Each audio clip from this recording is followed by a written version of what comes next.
Jorge Vitale. Jorge, buen día, ¿cómo le va? Buen día, José Luis, es un gustazo estar con vos en este mes de febrero. Bueno, gracias, muy amable. La primera cuestión es, en principio, y a partir de lo que ha quedado ahora expuesto, digamos, ¿no? Como, yo diría como una mancha en su historia democrática para Uruguay, esta suerte de alineamiento con el régimen de Maduro y vinculando a Maduro con el Banco Vaticano y vinculándolo con el trasiego de dinero espurio que ha habido en todos estos años desde el continente sudamericano hacia distintas instancias de poder financiero. A mí no me sorprende, José Luis, la actitud de Uruguay, porque siempre han dicho una cosa y han hecho otra, ¿no? Es decir, en este recorrer de cada una de las causas que hemos iniciado por allá por el 2010 y 2011, todas tienen que ver una escala en Uruguay, es decir, todas las offshore, el dinero que fue girado al exterior, todo pasó por Uruguay. Si arrancamos con la de Vudú, vemos que toda la operatoria, inclusive hay un juez de allá que está pidiendo la extradición de Barney Brule, que se está tramitando acá. Si hablamos de Sueños Compartidos, Melorec, todas esas empresas, todo ese conjunto de empresas, todos tienen un asiento en Uruguay. Luego pasan, si es el caso de cuando fue el YPF, Repsol y todos esos, pasaban a España, y luego los paraísos fiscales. Pero después de todo eso, vuelven a Estados Unidos. Por eso, a mí me sorprende cuando algunas declaraciones del presidente de Uruguay diciendo que en Uruguay no hay lavado de dinero, que no hay ninguna... el título ese famoso de la Suiza Argentina, de la Suiza de América del Sur, ¿qué significaba en definitiva? Que cualquiera iba, ponía $1 millón, ponía $2 millones, no se le preguntaba de dónde venía, y todos los que eran objeto de la corrupción. Es decir, en Uruguay las covachas que había, las casas de cambio, los bancos, estaban trabajando para lo que era el lavado de dinero y la corrupción. Ninguno de esos fondos que llegaban ahí eran legítimos, y ahí los vemos con los sindicalistas, con las casas. Nunca se le preguntó nada a nadie. De esto mucho tiene que saber también la esposa de Moreno, todas esas empresas que nosotros venimos diciendo de hace muchísimo tiempo, que inclusive fueron para el ONCA cuando era el tema de los subsidios, a todos los demás, que han armado más de 500 empresas.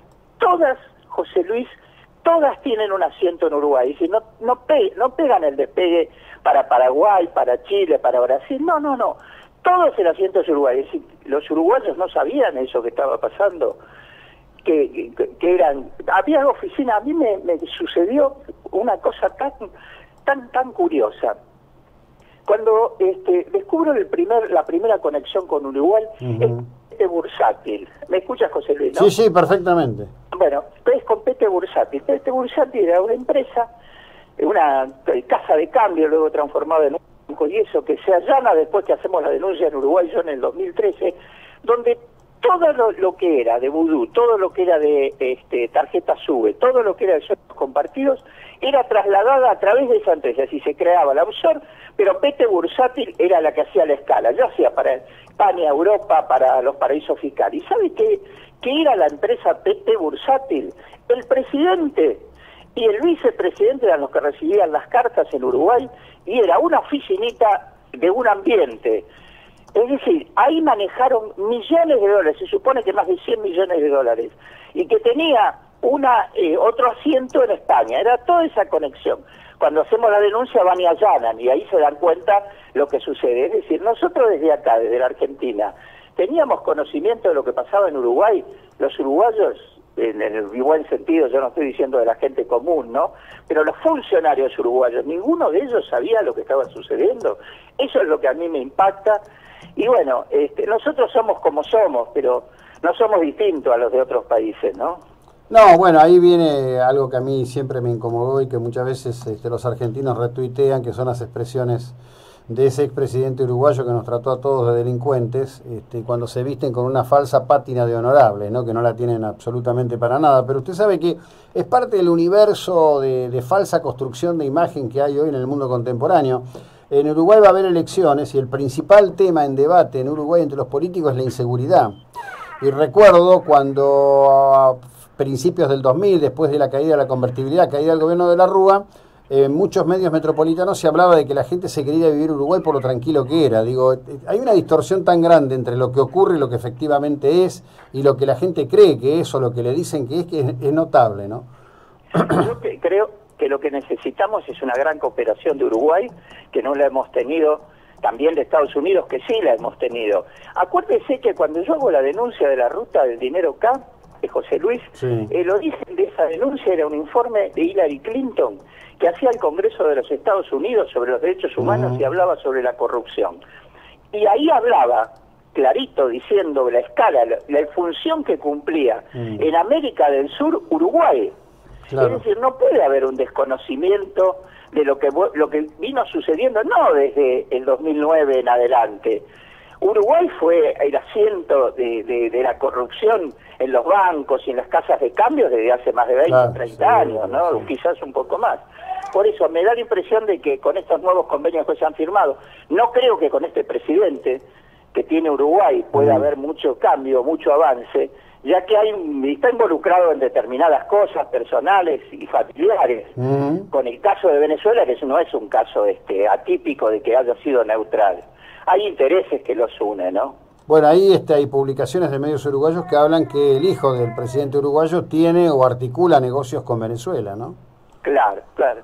Bueno, pero lo que es importante que se vaya descubriendo a nivel regional, punto por punto, las cosas que están sucediendo, ¿no? Y bueno, esperemos que acá también pidamos información. Sé que hay 2 o 3 jueces que están pidiendo el informe que yo reclamé en el 2013, ¿no? De Hillary Clinton, que está tan bien detallado, donde da hasta números de cuenta y todo, de los soy secretarios, de sueños compartidos, de vudú, toda esa corriente de denuncias que hice y que tenían toda esa relación. Sí. Bueno, esperemos que también podamos ubicar alguna otra cuenta que todavía no ha sido ubicada, ¿no? Ahora digo, en relación a ese informe de Hillary, ¿de qué año es?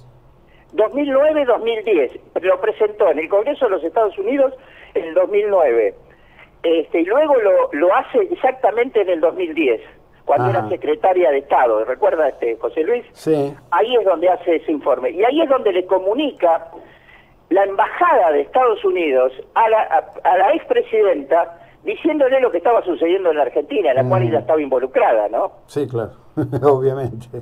Sí, bueno, ahí la verdad que durante todo el periodo del gobierno de los Kirchner hay un dato que para mí siempre ha sido muy llamativo, que es la actitud en la superficie, cuando menos pasiva, de la administración norteamericana. Yo recuerdo el episodio cuando el ex canciller Timmerman allanó un Galaxy C5 que traía equipamiento secreto y cortó container con pinzas, y hizo toda una serie de locuras que no tienen justificativo. Y uno esperaba una vuelta de eso, ¿no? Y me acuerdo que en una conferencia de prensa le preguntaron a Obama y dijo, bueno, acá estamos esperando que Argentina nos devuelva el avión. Siempre hubo una actitud muy contemplativa con el kirchnerismo, con el gobierno de Cristina, con todo, ¿no?